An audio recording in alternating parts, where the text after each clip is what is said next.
Hello नमस्कार दोस्तों, कैसे हो। मैं यूनिक नॉलेज यूट्यूब चैनल पर आप लोगों का स्वागत करता हूं। आज मैं एक फिर से विद्यासागर सामान्य ज्ञान के दूसरे पार्ट लेकर आया हूं। जो पहले पार्ट में मैं आदि मानव काल और सिंधु सभ्यता काल के कुछ क्वेश्चन को किए थे। आज आगे उसकी शुरुआत करते हैं। तो जो भी दोस्त चैनल सब्सक्राइब नहीं किए हैं वो सब्सक्राइब कर लीजिए, और जो दोस्त मेरे इस वीडियो का पहला पार्ट नहीं देखे हैं कृपया जाकर वीडियो देख लें, ताकि अच्छे से जो है नॉलेज को बढ़ोतरी होगी। तो अभी तक जितने भी मैंने दोस्त जो है लाइक शेयर नहीं किए हैं कृपया कर लीजिए। और तो आइए दोस्तों, हम आज का सेशन का पहला क्वेश्चन देखते हैं। पहला क्वेश्चन है कि बनमाली कहाँ स्थित है। तो बनमाली जो है हरियाणा के हिसार ज़िले में है। दूसरा क्वेश्चन है आज का कि बनमाली किस नदी के किनारे स्थित है। तो बनमाली जो है सरस्वती नदी के किनारे स्थित है। अगला क्वेश्चन है 37 नंबर की रोपड़ कहाँ स्थित है। रोपड़ पंजाब के चंडीगढ़ के निकट स्थित है। 38 नंबर क्वेश्चन है कि रंगपुर कहाँ स्थित है। रंगपुर गुजरात में स्थित है। 39 नंबर क्वेश्चन है कि आलमगीरपुर कहाँ स्थित है। तो आलमगीरपुर उत्तर प्रदेश के मेरठ जिले में स्थित है। आगे बढ़ते हैं, नेक्स्ट क्वेश्चन देखेंगे दोस्तों। 40 नंबर क्वेश्चन है कि सुरकोटदा कहाँ स्थित है। तो सुरकोटदा जो है गुजरात के कच्छ जिले में स्थित है। और नेक्स्ट है कि कोटद्जी कहाँ स्थित है। तो कोटद्जी जो है पाकिस्तान के सिंध प्रांत में स्थित है। अगला क्वेश्चन है 42 नंबर की मोहनजोदड़ो और हड़प्पा के बीच की दूरी क्या थी। तो मोहनजोदड़ो और हड़प्पा के बीच की दूरी जो है 483 किलोमीटर थी। 43 नंबर क्वेश्चन है कि सिंधु घाटी की सभ्यता की अब तक कितनी मुहरें प्राप्त हुई है। तो सिंधु घाटी सभ्यता की अब तक जो है 2000 मुहरें प्राप्त हुई है। 44 नंबर क्वेश्चन है कि सिंधु घाटी की मुहरें किस वस्तु की बनी है। तो सिंधु घाटी की जो मुहरें है अधिकतर सेलखड़ी की बनी हुई है। तो आगे बढ़ते हैं, नेक्स्ट क्वेश्चन है दोस्तों 45 नंबर क्वेश्चन कि सिंधु घाटी की लिपि कैसी थी। तो सिंधु घाटी की लिपि चित्रात्मक थी, जो अभी तक पढ़ी नहीं जा सकी है, और यह जो लिपि थी दाईं से बाईं ओर लिखी हुई मानी गई है। 46 नंबर क्वेश्चन है कि सिंधु घाटी की लिपि में कुल मिलाकर कितने चित्राक्षर है। तो सिंधु घाटी में जो है कुल मिलाकर अब तक जो है 250 से लेकर 400 तक जो है चित्राक्षर है। और नेक्स्ट क्वेश्चन है कि सिंधु घाटी के लोगों को किस धातु का ज्ञान नहीं था। तो सिंधु घाटी के लोगों को लोहा का ज्ञान नहीं था। आगे बढ़ते हैं 48 नंबर कि हड़प्पा संस्कृति किस युग की सभ्यता है। तो हड़प्पा संस्कृति जो है कांस्य युग की सभ्यता है, क्योंकि हड़प्पा संस्कृति में कांसे का उपयोग ज़्यादातर रूप में होता था। 49 नंबर है कि हड़प्पा संस्कृति की विशेषता क्या थी। तो हड़प्पा संस्कृति की विशेषता यही थी कि वो नगर योजना प्रणाली पर आधारित थी। आगे बढ़ते हैं, 50 नंबर क्वेश्चन है दोस्तों कि सिंधु घाटी की सभ्यता के सभी नगरों में सभी मकान का आकार किस प्रकार के थे। तो सिंधु घाटी की सभ्यता में सभी नगर के जो मकान थे वो आयताकार थे। कैसे थे दोस्तों, आयताकार। 51 नंबर है कि सिंधु घाटी की सभ्यता में आग में पकी मिट्टी को क्या कहा जाता था। तो जो आग में पकी हुई मिट्टी थी उसको टेराकोटा कहा जाता था। 52 नंबर क्वेश्चन है कि सिंधु घाटी के लोगों का मुख्य भोज्य पदार्थ क्या है। तो सिंधु घाटी के लोगों का मुख्य भोज्य पदार्थ गेहूं और जौ है। क्या है दोस्तों, गेहूं और जौ है। नेक्स्ट क्वेश्चन देखेंगे दोस्तों।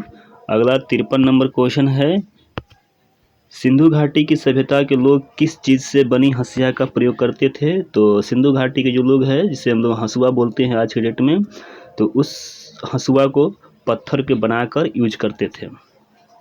54 नंबर क्वेश्चन है कि सर्वप्रथम कपास पैदा करने का श्रेय किस सभ्यता के लोगों को जाता है। तो कपास पैदा करने का श्रेय जो है सिंधु घाटी सभ्यता के लोगों को जाता है। 55 नंबर क्वेश्चन है कि सिंधु घाटी सभ्यता में मजदूरों की मजदूरी किस रूप में दिया जाता था। तो सिंधु घाटी सभ्यता में जो है मजदूरों को मजदूरी जो है जौ दिया जाता था।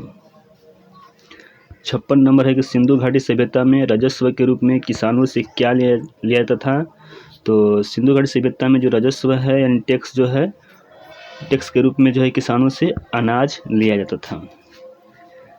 नेक्स्ट है 57 नंबर क्वेश्चन कि सिंधु घाटी सभ्यता के लोग किस फसल को पसंद करते थे। तो सिंधु घाटी सभ्यता के लोग जो है केला और अनार को पसंद करते थे।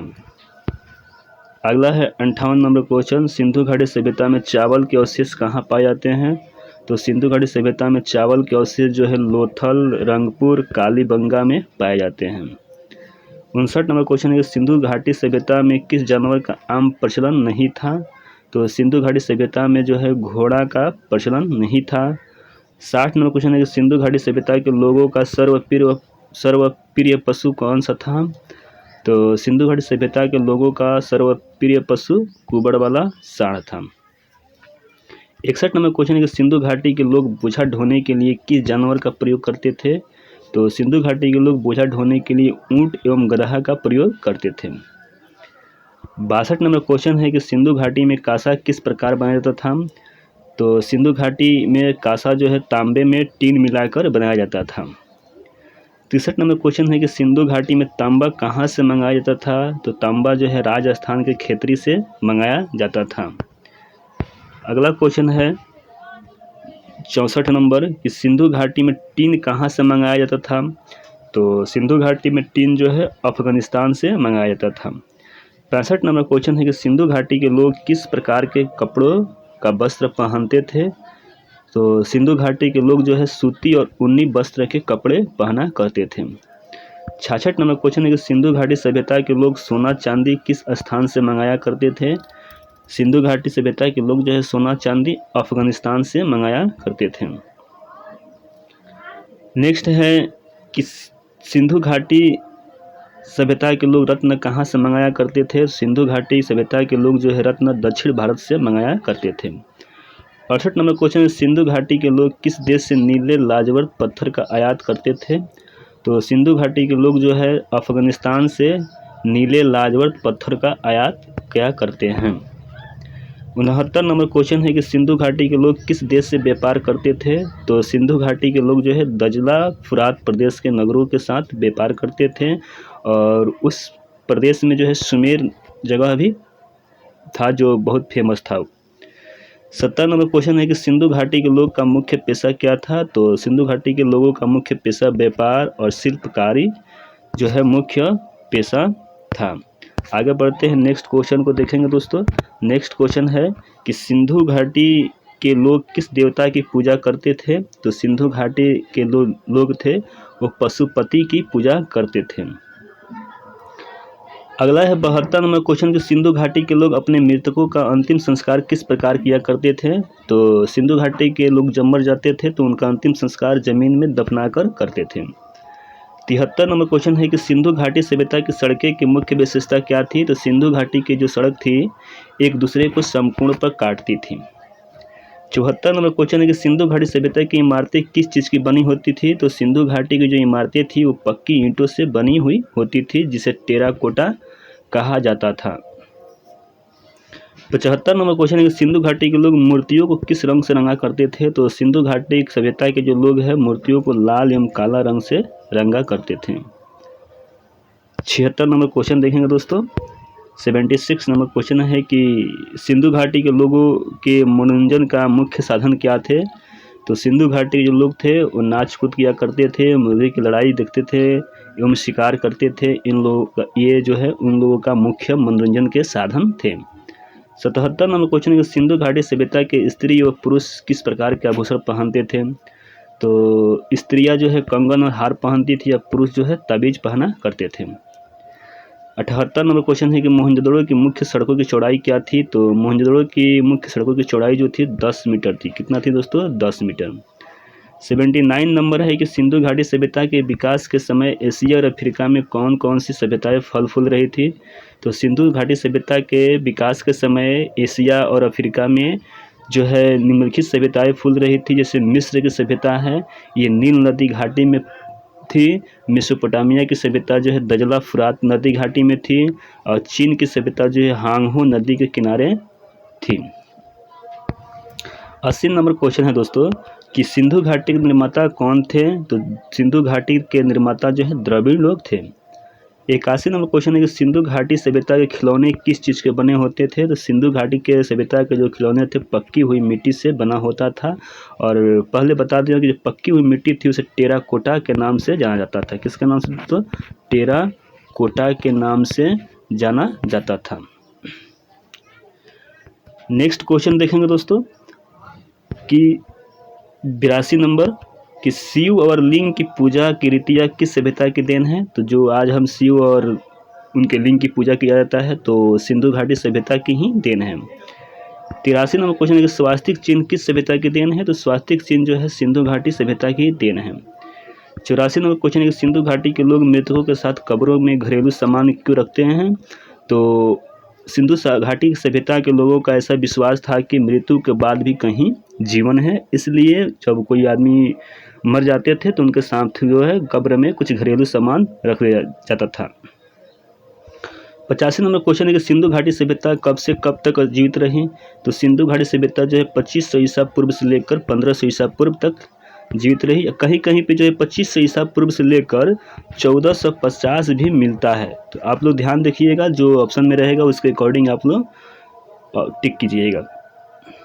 आगे बढ़ते हैं। नेक्स्ट क्वेश्चन है दोस्तों 86 नंबर कि सिंधु घाटी सभ्यता का विस्तार क्या था। तो 1100 किलोमीटर उत्तर से दक्षिण में था और 1600 किलोमीटर पश्चिम से पूरब में था। 1100 किलोमीटर उत्तर से दक्षिण में था और 1600 किलोमीटर पश्चिम से पूरब की ओर था। 87 नंबर क्वेश्चन है कि सिंधु घाटी सभ्यता के विनाश का क्या कारण था। तो इसमें कई इतिहासकारों ने अलग अलग मत दिए हैं। कुछ ने कहा कि बार बार बाढ़ आने से, भूकंप आने से, या तो आर्यों के आक्रमण से जो है इस सभ्यता का विनाश हो गया। आगे बढ़ेंगे, नेक्स्ट देखेंगे क्वेश्चन। नेक्स्ट है, अब देखिए दोस्तों, सिंधु सभ्यता के बाद आता है वैदिक युग। वैदिक काल युग जो आता है इसको देखेंगे, यानी कि हम लोग आज जो है विद्यासागर सामान्य ज्ञान के तीसरे के पार्ट में पहुंचे हैं, वैदिक काल के देखेंगे। कह रहा है पहला क्वेश्चन इसका दोस्तों, देखिए दोस्तों ध्यान से देखिएगा। कह रहा है कि हड़प्पा संस्कृति के पतन के बाद भारत में एक नई सभ्यता का उदय हुआ। हड़प्पा संस्कृति के बाद एक नया युग आता है, एक नया सभ्यता आती है।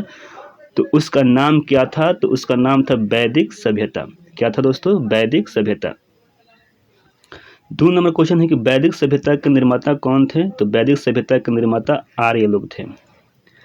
3 नंबर क्वेश्चन है कि आर्य कौन थे और इनका मूल निवास स्थान कहाँ था। तो जिन लोगों ने वैदिक सभ्यता की नींव डाली वे आर्य थे। आर्य कौन थे? तो जिन लोगों ने वैदिक सभ्यता की नींव डाली वही क्या थे? आर्य थे। और इनका मूल निवास था मध्य एशिया। मध्य एशिया आज के डेट में तुर्कमेनिस्तान, उज्बेकिस्तान, इस टाइप के देश में जो है पड़ता है मध्य एशिया। और वे आकर लोग भारत में बस गए। 4 नंबर क्वेश्चन है कि इंडो आर्य कौन थे। इंडो आर्य कौन थे? तो आर्य जो है मध्य एशिया से विश्व के अनेक स्थानों में बस गए। आर्य जो है मध्य एशिया से आकर विश्व के अनेक देशों में बस गए। लेकिन जिन लोगों ने भारत का अपना निवास स्थान बनाया उन्हें ही इंडो आर्य कहते हैं। जो लोग आर्य लोग जो आए थे मध्य एशिया से, जो भारत में आकर बस गए, उन्हीं को क्या कहा जाता है दोस्तों? इंडो आर्य कहा जाता है। 5 नंबर क्वेश्चन है कि आर्य का अर्थ क्या होता है। तो आर्य का अर्थ श्रेष्ठ होता है। क्या होता है दोस्तों? श्रेष्ठ। 6 नंबर क्वेश्चन है कि वैदिक सभ्यता को आर्य सभ्यता क्यों कहा जाता है। तो वैदिक सभ्यता को आर्य सभ्यता इसलिए कहा जाता है कि इसका निर्माण जो है आर्य लोग किए थे। इस सभ्यता को जो बुनियादी है, जो नींव डाले थे, कौन थे? आर्य लोग ही डाले थे। 7 नंबर क्वेश्चन है दोस्तों कि वैदिक सभ्यता को वैदिक नाम से क्यों पुकारा जाता है। तो वैदिक सभ्यता को वैदिक नाम से इसलिए पुकारा जाता है कि इस काल में जो है वेद की रचना हुई थी। और जो 4 वेद हुए थे, ऋग्वेद, सामवेद, अथर्ववेद, यजुर्वेद, इसीलिए जो है वैदिक सभ्यता को वैदिक नाम से भी पुकारा जाता है। 8 नंबर क्वेश्चन है कि वैदिक काल का समय क्या है। तो वैदिक काल का समय जो है 1500 ईसा पूर्व से लेकर 600 ईसा पूर्व तक है। वैदिक काल का समय क्या है दोस्तों? 1500 ईसा पूर्व से लेकर 600 ईसा पूर्व तक है। 9 नंबर है कि इंडो आर्य मध्य एशिया से आकर सर्वप्रथम भारत के किस भाग में बसे थे। तो जो इंडो आर्य थे मध्य एशिया से आकर पंजाब वाले क्षेत्र में बसे थे। कहाँ बसे थे दोस्तों? पंजाब वाले क्षेत्र में बसे थे। 10 नंबर क्वेश्चन है कि वैदिक सभ्यता किस प्रकार की सभ्यता थी। तो वैदिक सभ्यता जो है दोस्तों ग्रामीण सभ्यता थी। कैसी थी सभ्यता? ग्रामीण सभ्यता थी। 11 नंबर क्वेश्चन है कि आर्यों की सभ्यता संस्कृति का ज्ञान कहाँ से प्राप्त होता है। जो आर्य लोग थे उनके सभ्यता संस्कृति का ज्ञान कहाँ से प्राप्त होता है। तो दोस्तों वो ऋग्वेद से होता है। 12 नंबर क्वेश्चन है कि वेद क्या है।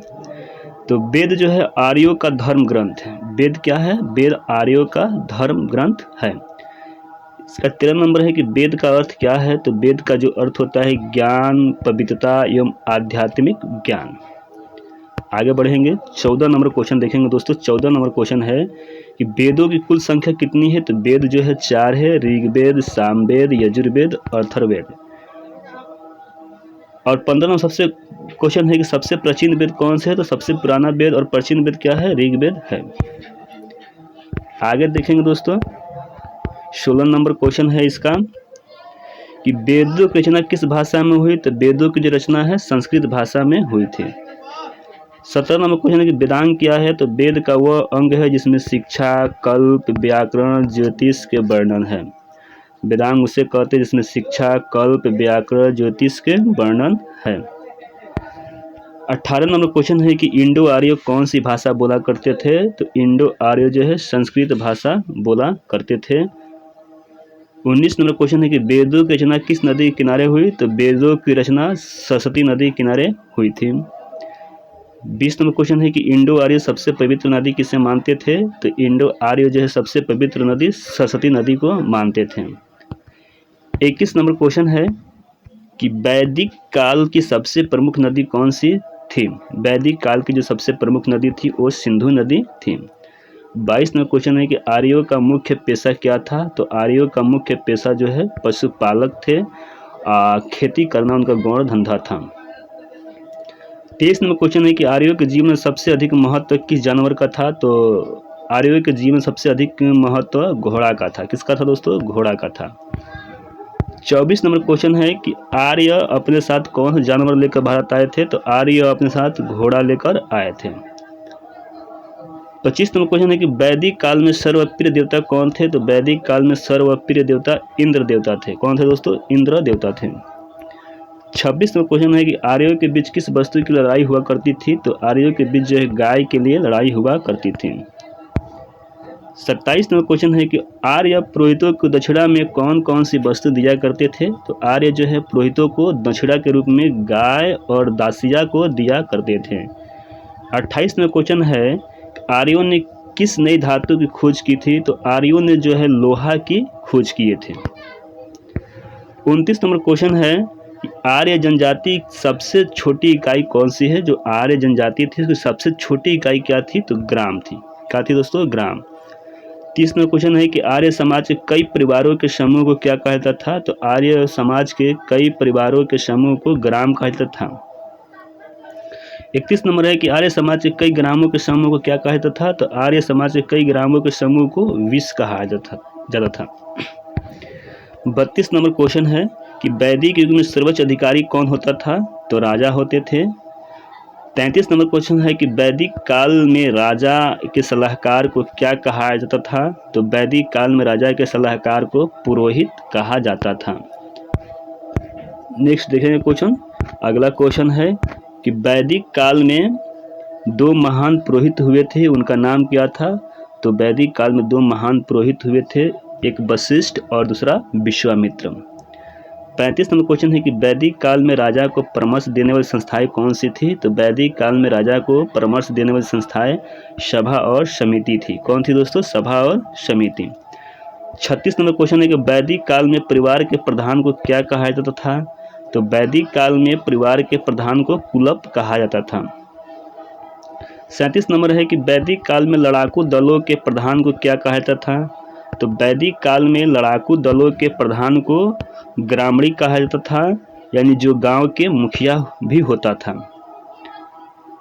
38 नंबर है कि वैदिक काल में दस्यु किसे कहा गया है? तो दस्यु उन्हें कहा जाता है जो भारत के मूल निवासी थे, उन्हें ही क्या कहा जाता था? दस्यु।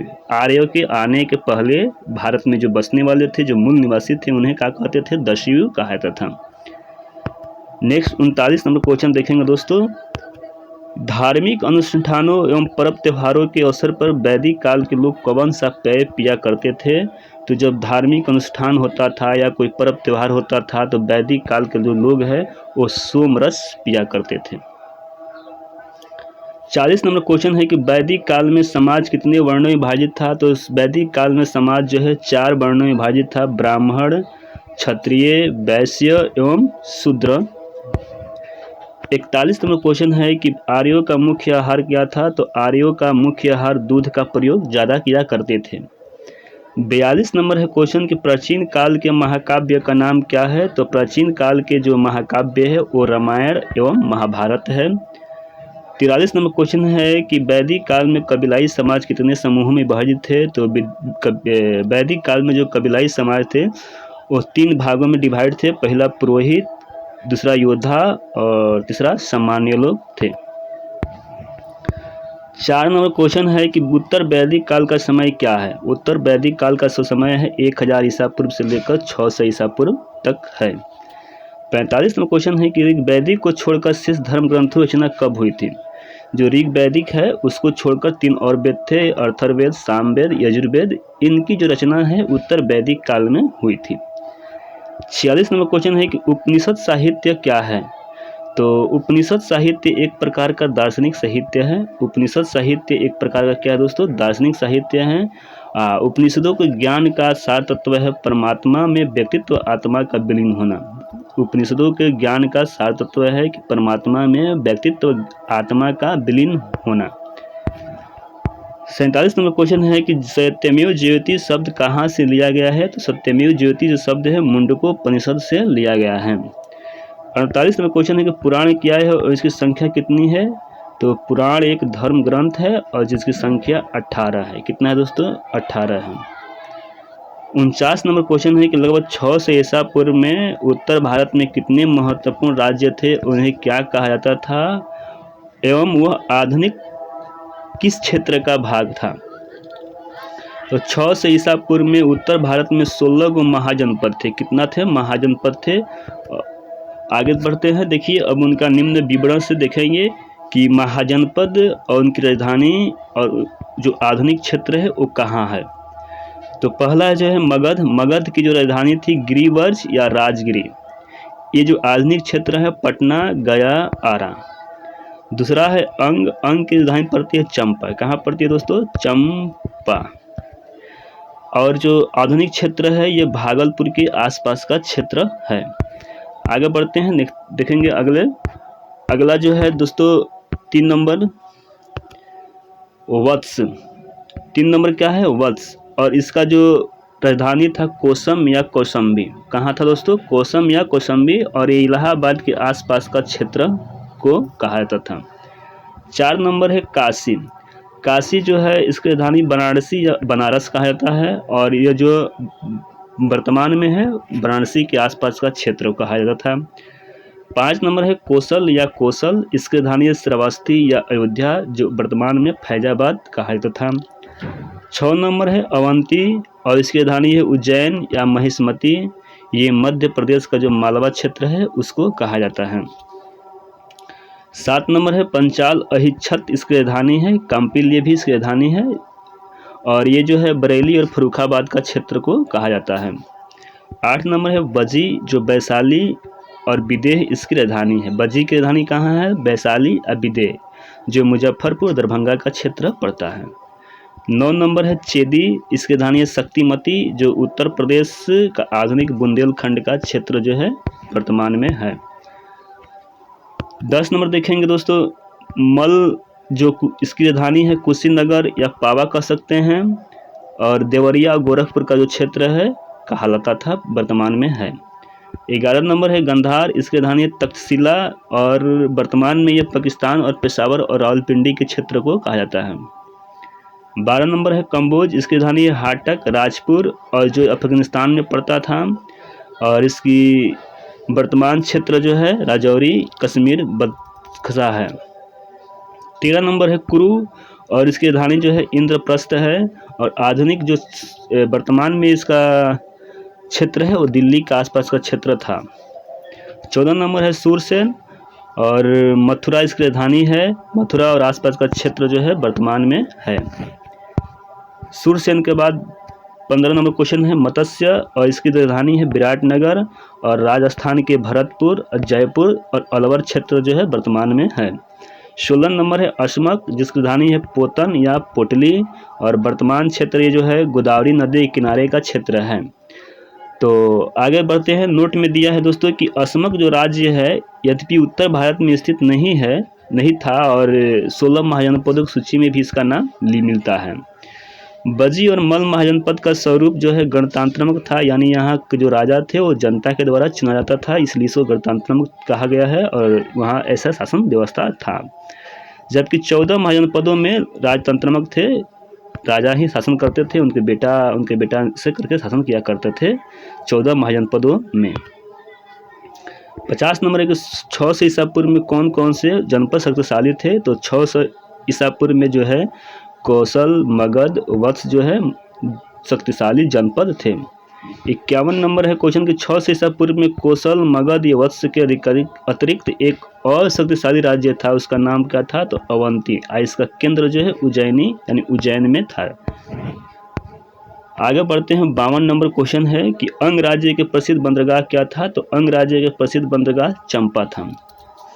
53 नंबर क्वेश्चन है कि आधुनिक उत्तरी बिहार में प्राचीन काल में कौन कौन से 2 गणराज्य थे। तो आधुनिक उत्तरी बिहार में जो है वैशाली के लिच्छवी एवं कपिलवस्तु के शाक्य जो है गणराज्य थे। नेक्स्ट है 54 नंबर क्वेश्चन दोस्तों कि लगभग 600 ईसा पूर्व में भारत में कौन सा राज्य सबसे अधिक शक्तिशाली बन गया। तो मगध राज्य जो है सबसे अधिक शक्तिशाली बन गया। थैंक यू दोस्तों, आज के लिए बस इतना ही। नेक्स्ट वीडियो में मिलेंगे अगले के लिए, तब तक के लिए थैंक यू, धन्यवाद।